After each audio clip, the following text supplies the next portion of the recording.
Në shkrimet e delegatëve për thirrje të kuvendit të jashtëzakonshëm i trubulluan ujërat në LDK.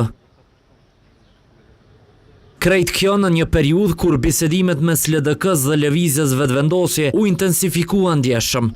Teksa delegatët që janë kundër Abdigjikut nuk e kanë ndërmend të dorëzohen, antarët e kësaj partie që janë në krah të kryetarit aktual edhe publikisht po kritikojnë këto pozicionime në LDK.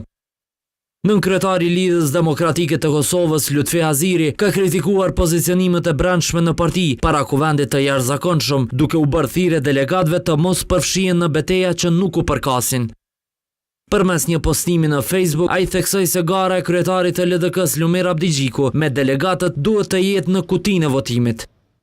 Betejë Lumir Abdigjikut me nënshkruesit e emocionit në emër të kërkesave politike është dhe duhet të mbetet betejë kryetarit të katërt të LDK-s me votuesit e tij. Të gjithë ata që po dalin në analiza vlerësime e mësime për apo kundër janë vetëm pozicionime politike për veten e tyre, e jo për të ardhmen e LDK-s. Sipas analizëve, Lutfi Aziri po perceptohet si një figurë unifikuese brenda LDK-s, e cila po përpiqet të ulë tensionet mes anëtarëve dhe të nxesë dialogun e brendshëm. Lutfi Aziri është duke tentuar që të luajë rolin e përbashkuesit dhe në të njëjtën kohë të tregon peshën e tij në Lidhjen Demokratike të Kosovës si një person unifikues i cili dëshiron që t'i lë të gjitha këto, si të them, probleme të cilat i kanë mes veti anëtarët e LDK-s.